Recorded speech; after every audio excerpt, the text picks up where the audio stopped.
दोस्तों, अगर आप स्टॉक मार्केट में सक्सेस होना चाहते हैं तो आपके लिए सबसे ज्यादा इंपॉर्टेंट है आपके कैपिटल को प्रोटेक्ट करना। स्टॉक मार्केट में इन्वेस्ट कर रहे हो तो उसको किस तरीके से आप प्रोटेक्ट करोगे। आपको डायरेक्टली आकर के स्टॉक मार्केट में अंधाधुंध जो है वो इन्वेस्टमेंट नहीं करना है। आपको प्रॉपर एक डायरेक्शन पता होना चाहिए कि मार्केट की डायरेक्शन क्या है, आपके सेक्टर की डायरेक्शन क्या है, आपके स्टॉक की डायरेक्शन क्या है। उसी के अकॉर्डिंग जो है वो आप वहां पर पोजीशन लेकर के स्टॉक मार्केट में सक्सेस हो सकते हो। तो इंपॉर्टेंट चीज ये है कि आपको कैपिटल को प्रोटेक्ट करना है। आप कैपिटल को प्रोटेक्ट करने का मतलब क्या है। तो जैसे ही आप ट्रेडिंग अकाउंट के अंदर पैसा डालते हो तो आपका दिल चाहता है कि आप कोई ना कोई स्टॉक को खरीद ले। आप क्या करते हो, बिना सोचे समझे कोई भी स्टॉक को खरीद लेते हो जो न्यूज में होता है, या फिर आपका कोई फ्रेंड बोल देता है कि ये स्टॉक को बाय कर लो। आपको कहीं से टिप्स आ जाती है कि ये स्टॉक को बाय कर लो, और आप डायरेक्टली क्या करते हो कि वो जो 1 लाख रुपए अपने ट्रेडिंग अकाउंट के अंदर डाले, तो आप अपने हिसाब से जो वहां पर 50,000, 70,000, 1 लाख के जो शेयर्स को खरीद लेते हो। वो स्टॉक जो वो अच्छे से परफॉर्म किया तो ठीक है, otherwise most of the times ऐसा होता है कि स्टॉक जो है वहां से नीचे गिर जाता है। अब गिर गया, अगर वो 2% भी गिर जाता है तो आपका जो लॉस है 2,000 रुपए का हो जाता है। अब फिर आप जब वहां पर माथा पकड़ के बैठते हो कि हमने यहाँ पर क्या कर दिया, ये फिर स्टॉक मार्केट तो जो ये एक सट्टा है।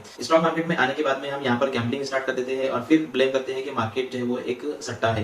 तो आपको इस तरीके से नहीं करना है, आपको प्रॉपर वे में जो है मनी को मैनेज करना है। तो चलिए इसको हम स्क्रीन के ऊपर में समझते हैं। आगे बढ़ने से पहले अगर अभी तक आपने अपना ट्रेडिंग और डीमैट अकाउंट ओपन नहीं किया है तो डिस्क्रिप्शन में लिंक दिया हुआ है, लिंक पर क्लिक करके अपना ट्रेडिंग और डीमैट अकाउंट एंजल वन में ओपन कर लीजिए। अकाउंट ओपनिंग और फर्स्ट ईयर के लिए एमसी बिल्कुल फ्री है और डिलीवरी के लिए आपको यहाँ पर कोई भी ब्रोकरेज पे नहीं करना है। तो अज्यूम करते हैं कि आपने आपके ट्रेडिंग अकाउंट के अंदर 1 लाख रुपीज जो है वो डिपॉजिट किए हैं। तो अब आपको डायरेक्टली 1 लाख रुपए की शेयर से वो परचेज नहीं करना है। सबसे पहले अपना रिस्क जो है वो डिफाइन करना है। 1 लाख रुपए में से कितना पैसा आपका चला जाए कोई टेंशन नहीं होगा। तो इसके लिए आप एक लिमिट सेट कर सकते हो, जैसे 3 to 5%। आप अपने हिसाब से आपकी रिस्क कैपेसिटी के हिसाब से परसेंटेज को जो है वो डिफाइन कर सकते हो। तो मैं जनरली यहाँ पर 3 से 5% का रिस्क लेता हूँ। टोटल ओवरऑल जो कैपिटल है उसके ऊपर हम 3 से 5% का रिस्क लेते हैं। मैक्सिमम हम 5% भी पकड़ते हैं। 5,000 का हमारा यहाँ पर रिस्क होता है। 1 लाख में से अगर हमारे 5,000 रुपए भी लॉस हो जाते हैं मंथ के अंदर, मतलब एक महीने में, तो यहाँ पर हमको कोई टेंशन नहीं होने वाला है। ऐसा हम यहाँ पर अज्यूम करके चलते हैं। आपको क्या करना चाहिए कि ये जो 5,000 रुपए है या फिर ये जो आपका 1 लाख रुपए है,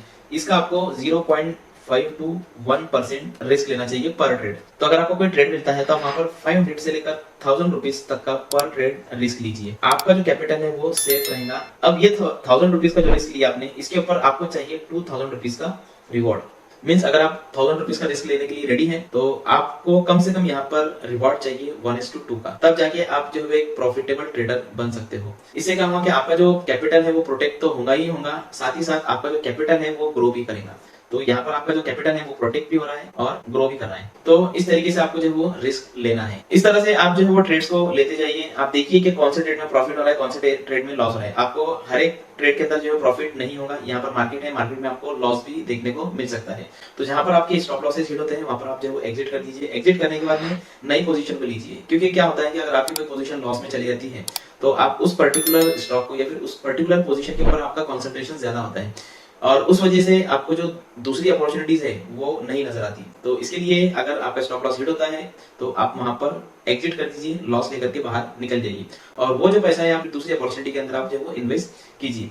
तो फर्ज करते हैं कि आपने यहाँ पर 5 ट्रेड लिए। अब अगर आपको फर्स्ट ट्रेड में 2,000 का प्रॉफिट हो गया, सेकंड ट्रेड में 1,000 रुपीज का लॉस हो गया, थर्ड में 1,000 रुपीज का लॉस हो गया, वापस से आपको फोर्थ में 1,000 रुपीज का लॉस हो गया। तो अगर आपको कंटिन्यूअसली 3 ट्रेड में लॉस होता है तो आप उस पर्टिकुलर मंथ के लिए जो है ट्रेडिंग को स्टॉप कर दीजिए और फिर जो ट्रेडिंग है वो नेक्स्ट मंथ से स्टार्ट कीजिए, क्योंकि आपका यहाँ पर जो लॉस हुआ है इस लॉस को आप डेफिनेटली रिकवर करने की पूरी पूरी कोशिश करोगे और रिकवर करने के चक्कर में आप जो वो लॉस मेकिंग ट्रेड जो है वो ज्यादा लोगे। तो अगर आपके एक के बाद एक जो है वो 3 ट्रेड्स लॉस में चले जाते हैं तो आप ट्रेडिंग को बिल्कुल स्टॉप कर दीजिए और नेक्स्ट मंथ से जो है ट्रेडिंग को नए से स्टार्ट कीजिए। ये एक तरीका हो गया। दूसरा तरीका ये है कि मान लो अगर आपका यहाँ पर 1,000 रुपीज का लॉस हो गया सेकंड ट्रेड में, फर्स्ट ट्रेड में प्रॉफिट हुआ, सेकंड ट्रेड के अंदर आपको 1,000 रुपीज का लॉस हो गया। अब अगर यहाँ पर आपको 1,000 रुपीज का लॉस हो गया तो अब आपके यहाँ पर अकाउंट में कितना है, 1,01,000 रुपये।